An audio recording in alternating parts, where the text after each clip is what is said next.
This is Today as It Happened. Good Friday evening to you. I'm Stephanie Liebergen here with your chronological look at the biggest events and stories of the day, from the latest impacts of the government shutdown to a new poll showing a drop in the president's approval rating among Hispanics. But first, this morning we got a look at why President Trump announced he's ending trade talks with Canada.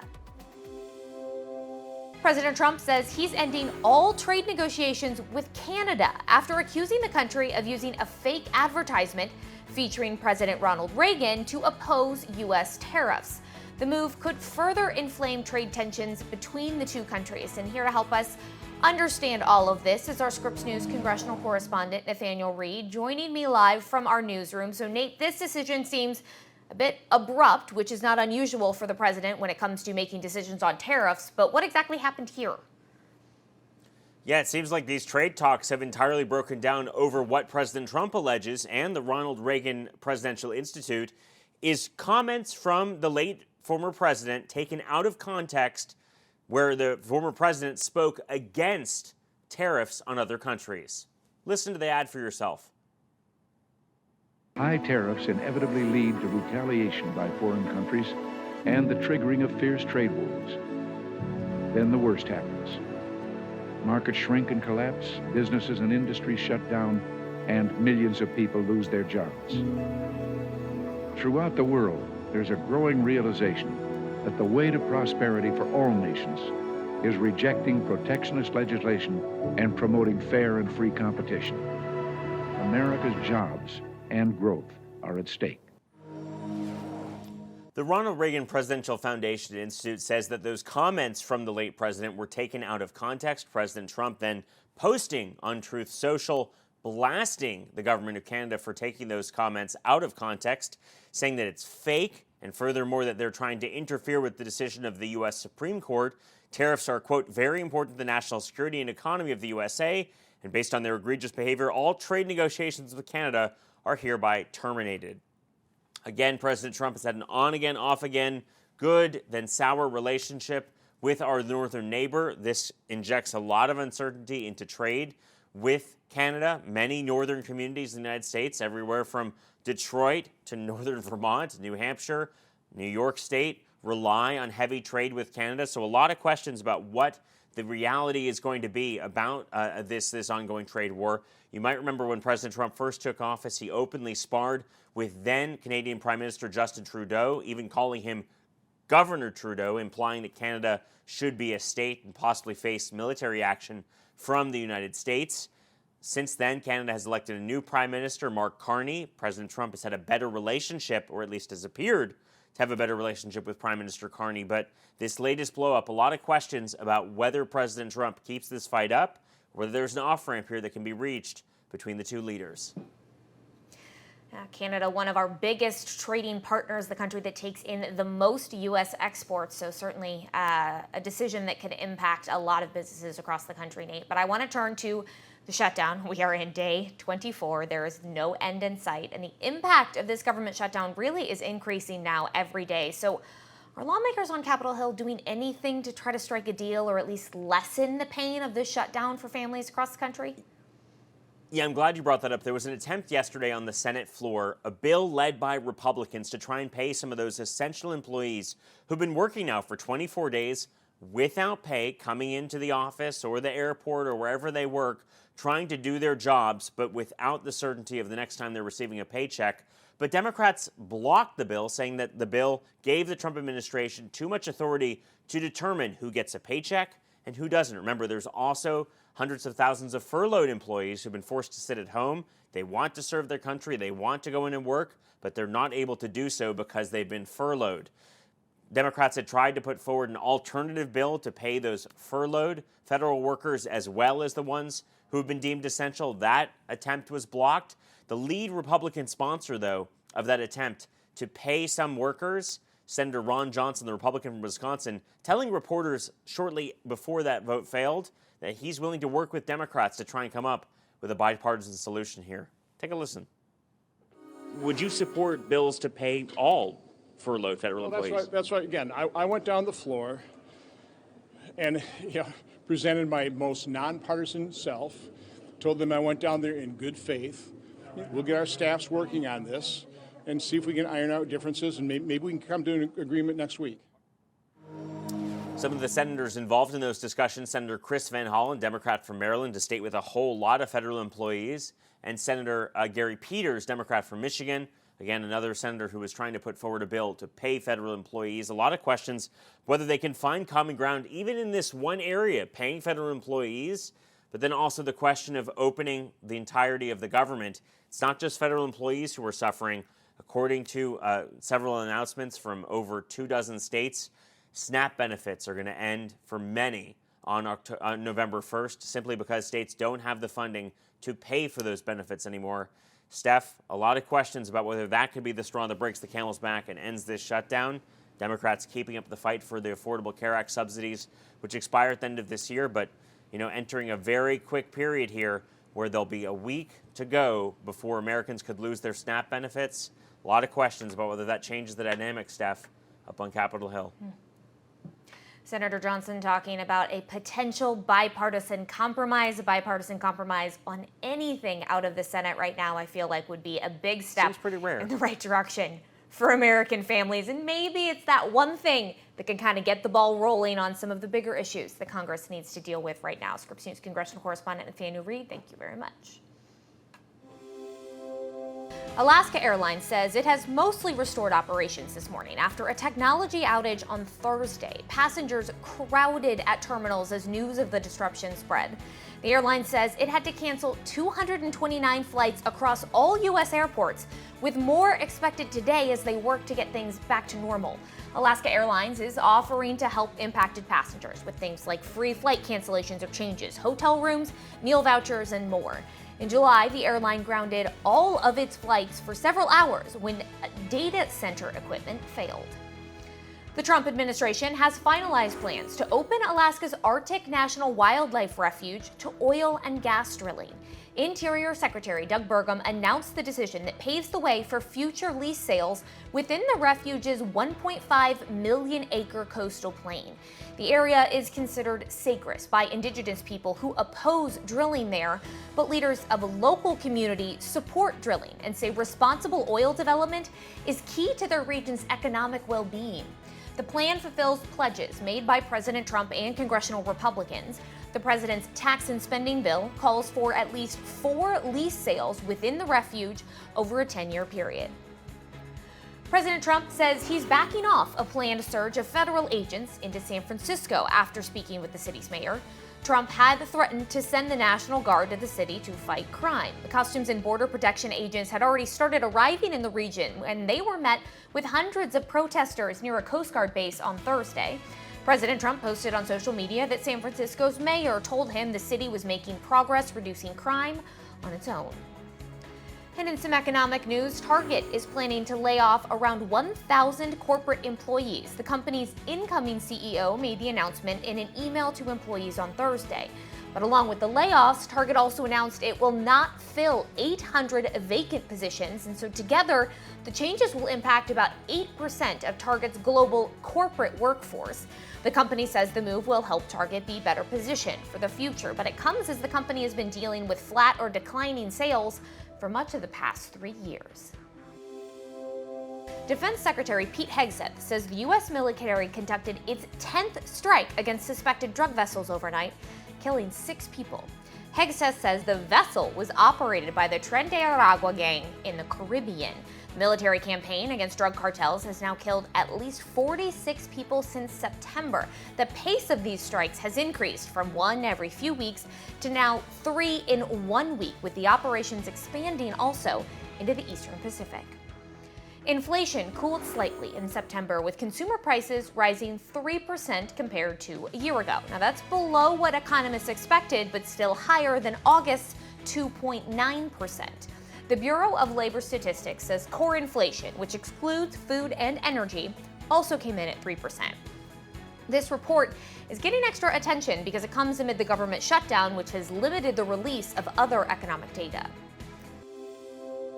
Tonight, President Trump leaves for his first trip to Asia. During his second term, he's set to meet with Chinese leader Xi Jinping next Thursday in South Korea. Ahead of their highly anticipated meeting, U.S. and Chinese officials will convene a fifth round of trade talks in Malaysia this weekend. It comes at a precarious time for U.S.-China relations after both countries slapped sweeping measures on each other, and those measures are expected to be major points of contention during the talks. This is Today As It Happened. We'll be right back.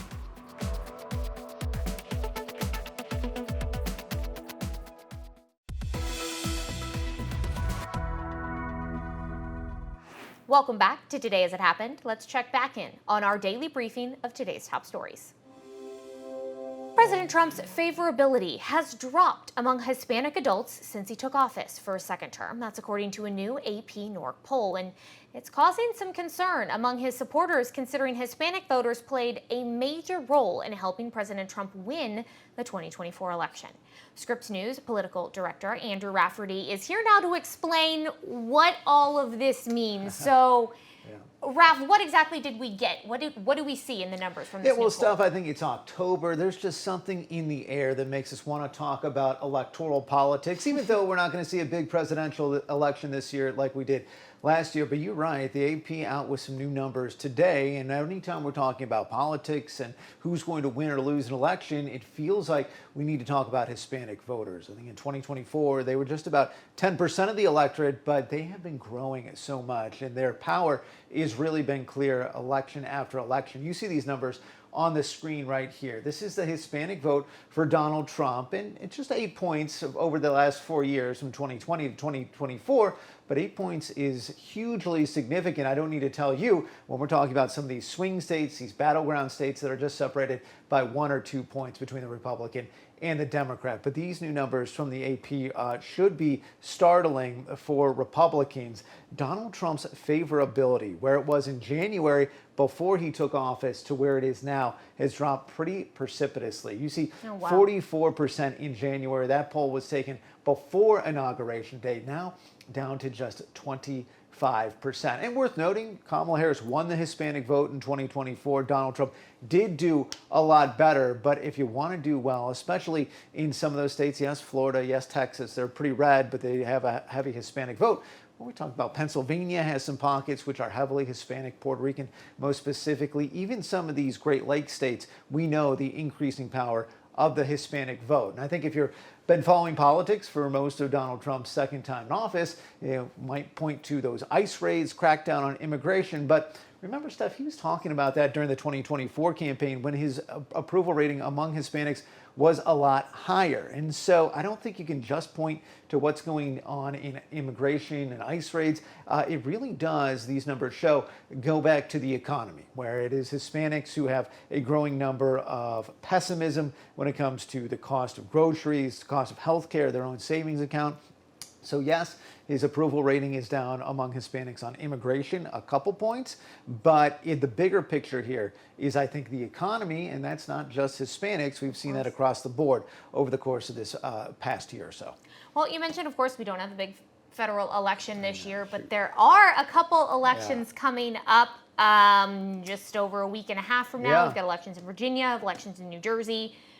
This poll in mind, what are you keeping your eyes on for? What are you looking for in those elections? Yeah, look, we're not going to see a big, heavily Hispanic state like a Florida or a Texas. We're not going to see too much in terms of a governor's race or super high profile one. But you're right that there are a couple of tea leaves, and I'm sure folks like myself and others are going to be reading into. New Jersey, you mentioned, they have a big governor's race.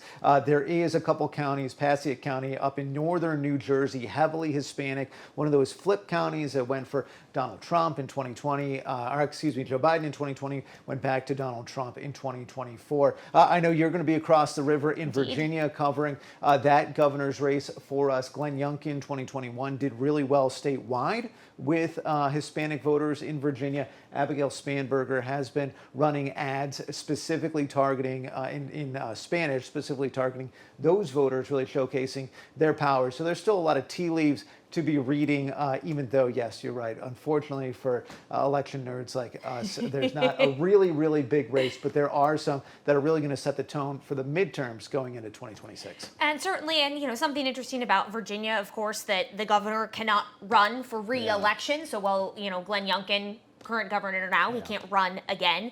And then also, I think Virginia could be a good, it's a good test. It's probably the most purple state we're going to get voting and election results from right now to kind of give us an indication of how people are feeling about Republican and Democratic messaging as a whole, something I'm going to be looking at next week in those results. Political Director Andrew Rafferty, thank you so much. Thanks, Steph.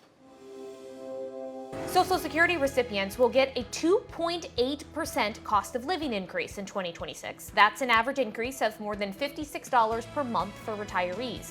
The benefits increase for nearly 71 million Social Security recipients, and that'll go into effect in January. The smaller increase, though, reflects moderating inflation compared to the historically large 8.7% increase that happened in 2023. Today's announcement, though, was delayed because the federal government shutdown, which is now in day 24. And the Department of Justice is preparing to send federal election observers to California and New Jersey for next month's elections. Attorney General Pam Bondi says the goal is to ensure transparency and compliance with federal law. The move comes after state Republican parties in both states requested the DOJ assistance. Both states are holding closely watched elections with national consequences on November 4th. We'll be right back with more of today's top stories on Today As It Happened.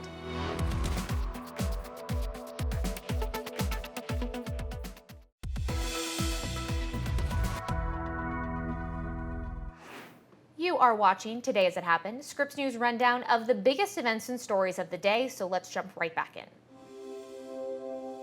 New York Attorney General Letitia James pleaded not guilty to federal charges accusing her of lying on mortgage papers. Now, the charges stem from a 2020 home she purchased in Norfolk, Virginia. Prosecutors say James falsely claimed she would use the property as a second home when she actually rented it out. The indictment came after President Trump publicly called for the Justice Department to prosecute James and other political opponents. The case is being prosecuted by an interim U.S. attorney, Lindsay Halligan. She replaced the previous prosecutor who was pushed out for not wanting to move forward with the case against James. James's lawyers plan to challenge Halligan's appointment, and they've asked the judge to prohibit Halligan and her team from talking to the media about the case. Open enrollment is approaching, and that's the time of year where you need to shop around for the best health plan that works for you. I'm Elise Schoenig, and I cover the cost of healthcare. But just about every consumer should prepare for increased premiums as they're making their selections this year. Medical care should be a basic human right. For many consumers, open enrollment is a yearly deadline. I don't have it consistently, so having this as a safety net for people is very important. This plaza shopper says she's retired and a volunteer, and says she gets her insurance on and off through the marketplace. I'm very concerned. Recent data shows that insurers offering Affordable Care Act plans could increase premiums by around 18% for 2026. The price you pay could jump by 75% if subsidies for the program expire at the end of December. Premiums went up 7% in 2025. Healthcare costs have gone up faster than inflation. UMKC professor Chris Garman says reducing subsidies increases costs to insurers, which increases premiums you pay. As people lose their subsidies, those who are healthy will probably gamble and say, do I really want to pay all that increase? What about people who get insurance from their employer? Well, a recent survey showed employers say their health care plans could go up by 9% in 2026. That could be the highest increase in over 15 years. What are the decisions we make to help affordability for associates? Melissa Holthouse oversees employee benefits at H&R Block. Just that consumer mindset around it, that you can find the same type of good quality care, but you may find it cheaper someplace else. As employees look to enroll, she recommends these tips. Research which plans are best for you, see if you can enroll in an HSA or FSA, and keep up with your preventative care as much as possible. People will get sicker, and it'll cost everybody that much more. Consumers don't want this deadline to prevent them from getting the best deal. Elise Schoenig, Scripps News Group. Many of us buy concert and event tickets from third-party sellers, and in most cases, there's no problem. But what happens if that event is canceled? Well, one man told me he had to wait a lot longer than others to get his money back. Joe Singer was looking forward to seeing the band Weezer in concert. I went online to go to the concert webpage. They were sold out, and so I went to a reseller. I went to Vivid Seats. He found tickets and paid a good chunk of change. $330.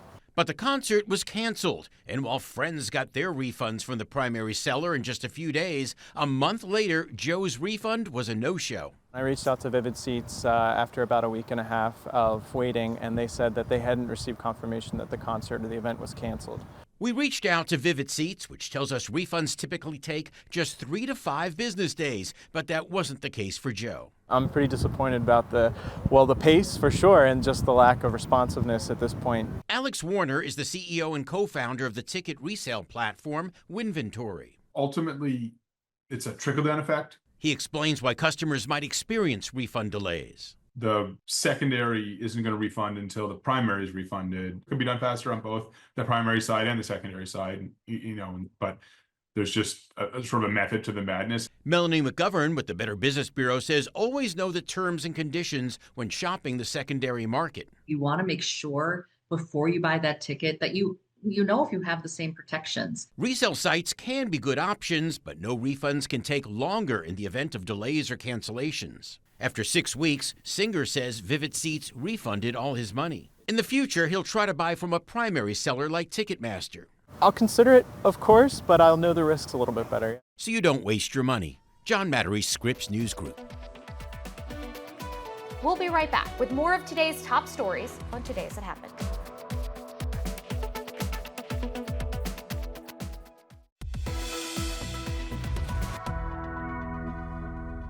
Welcome back to Today As It Happened. I'm Stephanie Liebergen here with your daily rundown of this afternoon's top stories. 13 deceased hostages, including 2 Americans and a Thai national, still being held by Hamas. This even though it has been close to 2 weeks since Hamas turned over all of the living hostages and the 4 that were deceased. Scripps News national correspondent Alex Miller is live for us in New York. And Alex, you talked to the father of one of these hostages. What is he doing to continue to push for his son's return?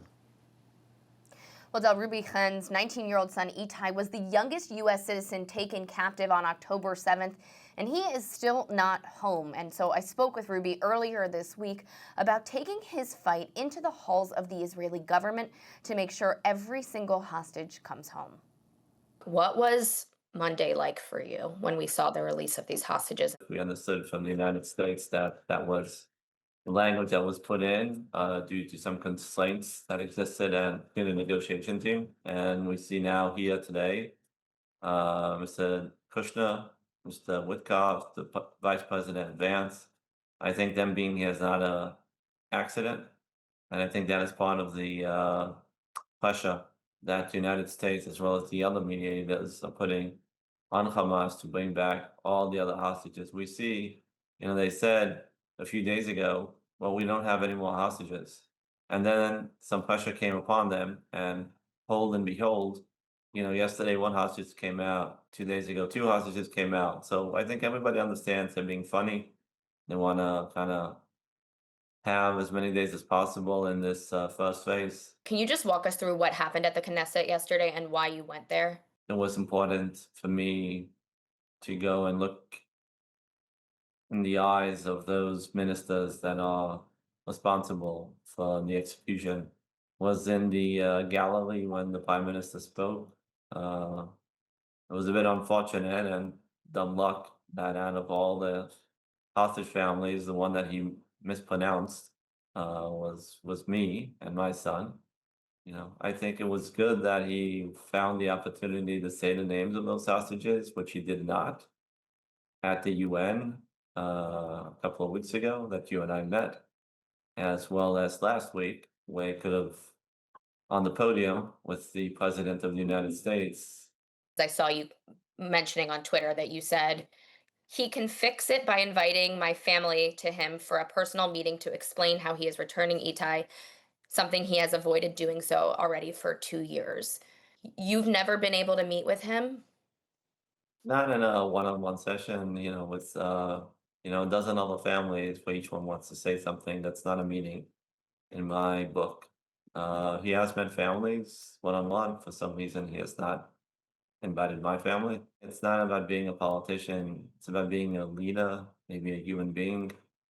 When we were notified that most likely Ty did not survive October 7th, we had many people call us from the United States, congressmen, senators, Jake Sullivan, the vice president, even the president, found time to call. Well, obviously, I think it's more about making sure that he, as well, is fixated on understanding the need, the urgency, the window of opportunity to bring back all these hostages to enable us to move on to the next chapter. And by saving lives, it's the lives of me, my family, where I am somewhat of a dead man walking, as well as the other families as well. And hopefully bringing back those hostages is the beginning of the rehabilitation that the people here in Israel need, because without it, people are still stuck on October 7th.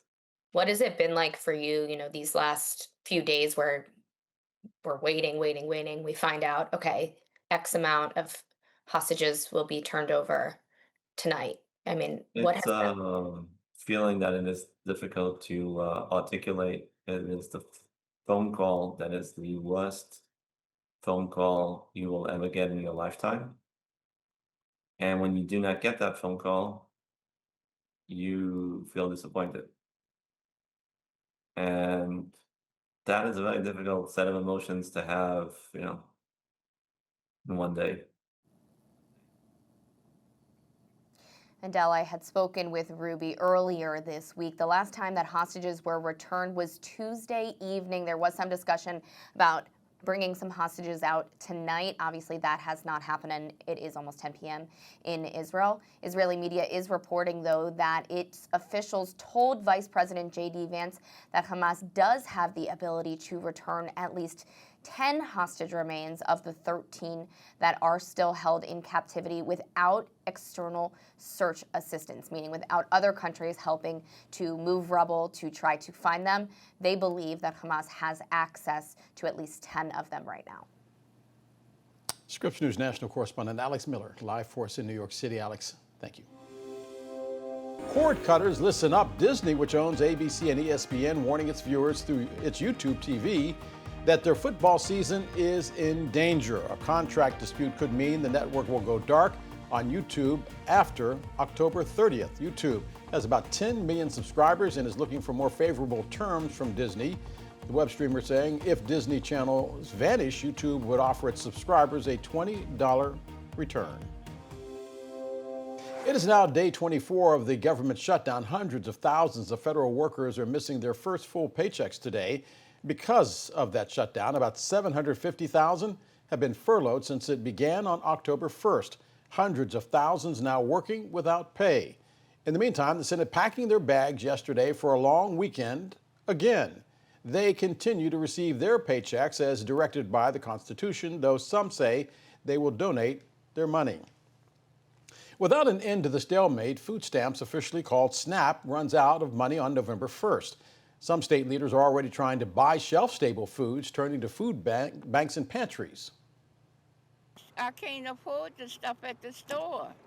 So whatever these people gives me, I put a little bit more with it, or I try to provide for myself and sometimes others. She lives in New Orleans, where churches and food banks are now bracing to fill the gaps once that funding runs out. But those food pantries are warning they can't come close to providing enough food for the 42 million people who rely on food stamps just to survive. That means hungry and angry voters. Scripps News congressional correspondent Nathaniel Reed asked lawmakers if the SNAP benefit cliff will be the straw that breaks the shutdown's back. No end in sight to the ongoing government shutdown, as millions of Americans could soon be left without their critical food assistance benefits. Dozens of states announcing that SNAP funding could run dry as soon as November 1st, leaving congressional Democrats with a difficult choice. Keep up the fight for expanded Affordable Care Act subsidies, which are slated to expire at the end of the year and could cause millions of Americans to lose their health insurance, Or vote with Republicans to reopen the government, ensuring millions keep their food assistance benefits. Already, some indications on Capitol Hill, the incoming SNAP cliff may cause Democrats to change their tune. When a couple dozen states have SNAP benefits expire come November 1st, does that change the calculus for Democrats? Well, it concerns me because in Illinois there are 1.9 million who receive SNAP, and if we don't get this resolved by November 1st, there's a question as to whether they'll get any payment at all. So would you change your vote? Would you vote to reopen the government if SNAP is going to expire? We'll see. It's not yet clear if food assistance will be the issue that ends the shutdown, but another attempt to lessen the pain of the shutdown failing on Thursday. A bill championed by Republicans led by Senator Ron Johnson of Wisconsin to pay essential federal employees who've been reporting to work through the shutdown without pay, blocked by Democrats. The minority party arguing the bill gave the Trump administration too much authority over who would get checks and would leave hundreds of thousands of furloughed federal workers unpaid. Senator Johnson saying he's willing to work with Democrats to reach a compromise, possibly as soon as next week. Would you support bills to pay all furloughed federal employees? That's right. Again, I went down the floor and presented my most nonpartisan self, told them I went down there in good faith. The fact of the matter is, I saw Senator Van Hollen's bill earlier today.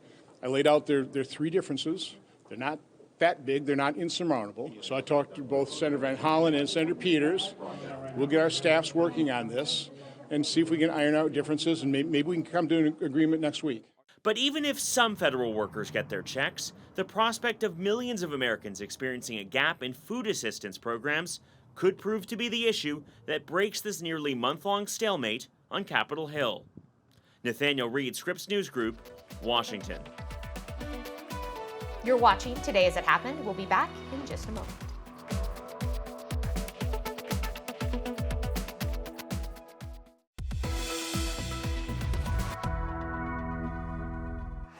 Welcome back to Today As It Happened. I'm Stephanie Liebergan, and let's jump right back into our rundown of the day's top stories. A new study finding that nearly 1 in 5 urinary tract infections may be linked to contaminated meat. Researchers at George Washington University finding E. coli strains from chicken and turkey can cause the UTIs, infections that affect millions of Americans each and every year. The study shows that people in low-income neighborhoods facing a 60% higher risk, with women and older men most vulnerable. Experts say the best way to protect yourself is to thoroughly cook all meat and avoid any cross-contamination in your kitchen. You should also wash your hands thoroughly after handling any raw meat. You are now free to surf the web. As of today, Southwest will provide free internet service to its loyalty members. This announcement coming after a series of changes from the airline, and not all of them were popular. Earlier this year, Southwest nixing its beloved 2 free checked bags policy. Also gone next year, the so-called cattle call. Instead, seats will be assigned. And this just in, Ontario blinking in its fight with President Trump. Ontario's Premier Doug Ford says he will pull those ads that made Trump so mad that he ended trade talks with Canada. Scripps News White House correspondent Haley Bull is live now with the latest. And Haley, the president was up late posting on social media on this. What do we know about his thinking on the issue? Yeah, Del, we are told President Trump was appalled by the ad used out of context in his view and is taking this seriously. And officials here in their comments have given the indication that frustration has been growing in those trade talks with Canada. What's notable in the Ontario Premier's statement, though, is that he's not moving to pull that ad right away, waiting until Monday, until it airs during the World Series games, he wrote. But after speaking, he says, with Prime Minister Carney, he says he will pause that U.S. advertising campaign on Monday so that trade talks can resume, the Premier wrote on social media platform X. Now, a White House spokesperson ahead of this told us that good faith efforts with officials there, quote, have not led to any constructive progress. The spokesperson adding that the ad was the, quote, latest example of how Canadian officials would rather play games than engage with the administration. Now, this all started when the Ronald Reagan Foundation accused Ontario of using an ad with what it called selective audio and video. It says misrepresented former President Ronald Reagan's address, then focusing on the stance on tariffs. Now, Trump accused Canada of trying to influence the Supreme Court as the administration's tariff policy goes before it, hangs in the balance based on that decision. Trump accusing Canada of cheating and announcing the end of trade negotiations after learning of that ad. White House National Economic Council Director Kevin Hassett saying this earlier today. I think the frustration has built up over time. I've been involved in some of these negotiations, and the Canadians have been very difficult to negotiate with. And you look at all the countries around the world that we've made deals with, and the fact that we're now negotiating with Mexico separately reveals that it's not just about one ad, that there's frustration that's built up. And this all comes as both Prime Minister Carney and President Trump head to Asia. Trump expected to take part in economic-focused summits while there. Also expected to meet with Chinese President Xi Jinping during that trip. This is as he has threatened an additional 100% tariff against China absent reaching a deal after China has moved towards more sweeping export controls on rare earth material. Hassett saying relations with China have improved recently. At the same time today, though, we are also seeing the administration start an investigation into Chinese compliance with a trade agreement reached under President Trump's first term, Dell. Haley, how is Canada responding to all of this?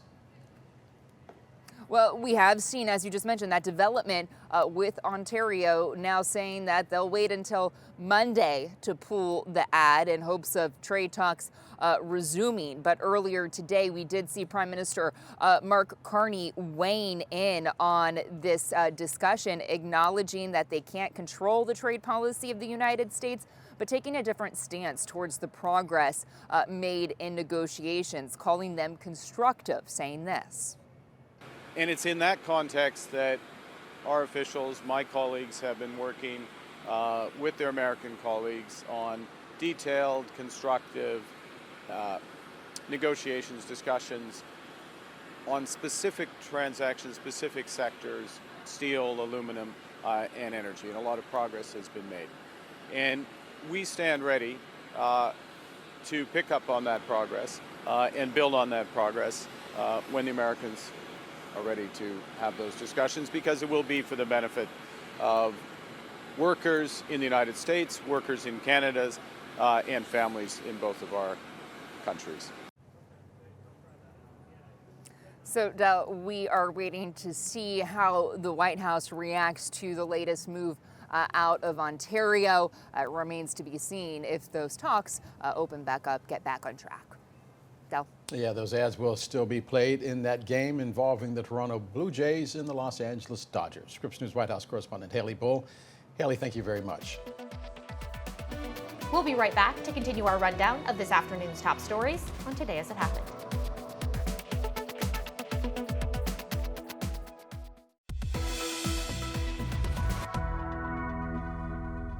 Welcome back to Today As It Happened, Scripps News debrief of our top stories of the day. Let's jump right back in.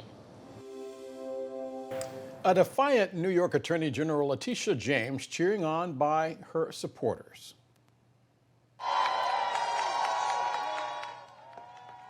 James pleading not guilty this morning to federal charges accusing her of lying on a mortgage application. James has been a frequent critic of President Trump and won a major civil fraud case against him. The indictment coming after President Trump publicly called for the Justice Department to prosecute James and other political opponents.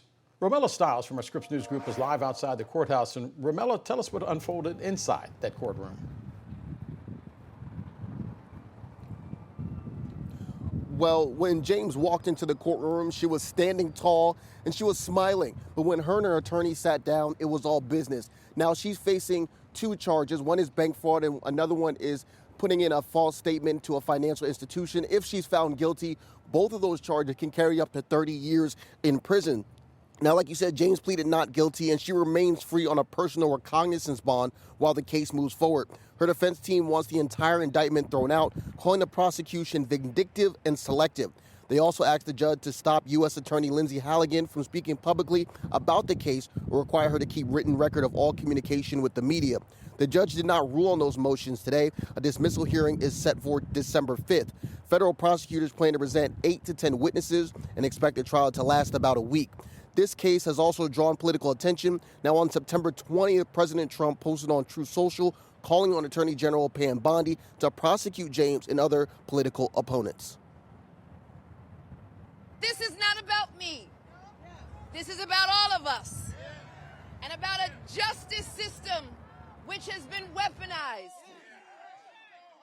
A justice system which has been used as a tool of revenge.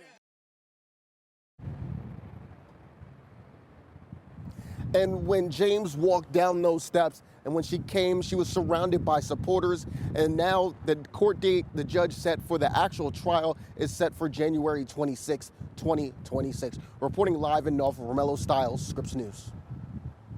Romello, thank you very much. Romello Stiles from our Scripps News Group in Norfolk, Virginia. Romello, thanks. It's estimated more than 1 million workers are going without pay. Roughly half of them are furloughed. The other half are deemed essential, so they're continuing to work without pay. And this is coming as lawmakers just voted against a measure that would have allowed essential workers to receive a paycheck. Denise Blake never planned to end up here. I would have never thought in a million years that I would have been in this position to have to go to a food bank. Blake is a federal worker in the Department of Defense and one of over 1 million federal employees who are not being paid now because of the government shutdown. This whole shutdown, it's like reality is really hitting now because it has gone past like the 10 days or the 2 weeks. It's now the second longest shutdown in history, and on Friday, tens of thousands of federal workers missed their first full paycheck. Many of them lined up Thursday at a food bank in the Washington, D.C. area. I think we're going to serve 310 clients, federal workers today. The demand is incredibly high. More than 700,000 civilian workers at the Department of Defense, plus tens of thousands more at the Departments of Health and Human Services, Veteran Affairs, Homeland Security, and Justice, all on the list of workers missing pay, according to the Bipartisan Policy Center. Missing a paycheck is a difficult thing for anyone. And, there's a variety of income levels that federal workers are at, and some will have some savings and be able to weather a missed paycheck or two, and others are living paycheck to paycheck. Jonathan Burks is with the center and says the longer the shutdown goes on, the harder it will impact federal workers. Air traffic controllers are still on the job because their role is considered essential, but they'll miss their first full paycheck on Tuesday if the shutdown drags on. I don't want my air traffic controllers to take a second job. I want them to do one job. I want them coming to their facilities and controlling the airspace. It's gotten to the point that credit unions, where many federal workers do their banking, are attempting to provide financial relief, approving short-term, interest-free loans for members affected by the shutdown. Maura Barrett, Scripps News Group, Denver. Thank you for joining us this evening for Today As It Happened. I'm Stephanie Liebergen, and have a great Friday night.